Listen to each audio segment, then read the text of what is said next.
Do you remember your first film market? Like what that was like walking around, whether it was AFM or something. I mean, just surprises, things that you were kind of shocked by? Yeah, I think it was AFM actually, was probably the first one I'd ever gone to. Um, and yeah, I mean, I really didn't know what to expect. You know, you walk in because it's held in Santa Monica, and the L'Amerigo and the Lowe's kind of are like right next to the Lowe's, I guess is the main one. But um, and then it sort of spills over into like, you know, sort of outside areas and things. But I do remember, because I remember parking and being there for a meeting and then coming out a couple hours later and them charging me like $80 for parking. I'm like, are you insane? Welcome to Santa Monica. Yeah, I was like, this is insane. And I think next time I parked at the beach for $20 and I was like, I mean, it's like not like, it's just, to me, it's like a value thing. Like, I'm seriously wasting that much money on parking. That's really coming from Philadelphia, where you could park anywhere and not pay.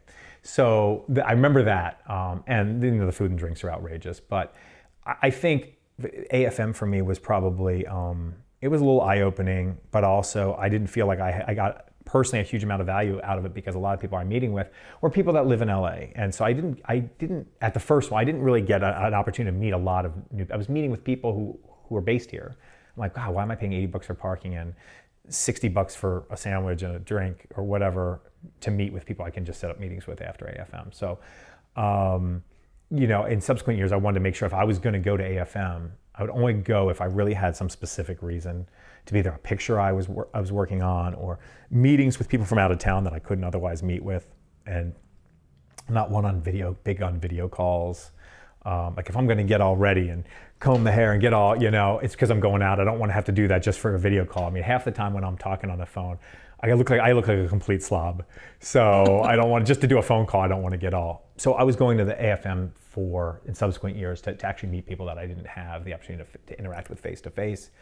And more specifically, if I had a project and a reason I needed to be there, because a lot of times, you know, I have a sales agent or I have a rep that's there, and there's no reason to buy $2,000 badges to go up in the suites if I have a team there. Like, you know, you don't need me to go up in the suites, you know, with you. So I think AFM it's good for what it's for, which is, you know, buyers and sellers to interact and to negotiate and discuss deals from sort of a top level, and then you can do the sort of nuanced stuff later, but sort of just, you know, getting FaceTime, generating rapport, check out these materials. It's good for the buyers and sellers to come together. A lot of times I don't need to be directly there. I give my rep, whoever's selling my picture, I tell them, you know, here's what I want out of it. And then I, again, let them go do what they're good at.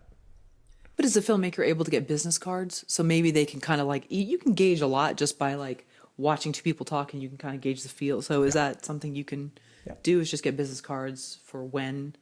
Yeah, I mean, I guess you could. I guess I don't go there that often just to get business cards. I mean, you know, if I'm there anyway, sure. I really don't find it that challenging to meet people from even all around the world, because projects that I am working on, I'm constantly meeting new people, I'm constantly getting introduced to new people, and then through social media, I mean, LinkedIn and Facebook and, you know, even my own website. I mean, I constantly have people from all around the world, whether it could be a DP in England, it could be a visual effects company in India.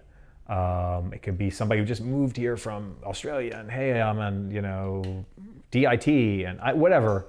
I feel like I just through the course of my business and through social media, I meet so many people that I don't need to drive down to Santa Monica and pay $80 to get business cards. It just doesn't.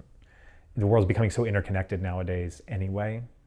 You know, and if you don't have somebody to fit a certain position, it's so easy to find those people now. I'm looking at possibly shooting a picture in Australia. I reached out to Film Australia's LA office, and next thing I know, I mean, and Michelle Sandoval there is fantastic. She's the point person, and she's kind of in charge of the operation there. And she started introducing me to, you know, hey, yeah, I've got a guy in Australia. He does, you know, he does this, that, and the other. They do debt financing in Australia. Oh, and this guy, you know, I can, you know, introduce you to UPM in Queensland. And, you know, next thing I know, I'm emailing and chatting with a UPM in Queensland. I mean, it's just so, you know, do I need to go to AFM to do that? No, I don't think I really do.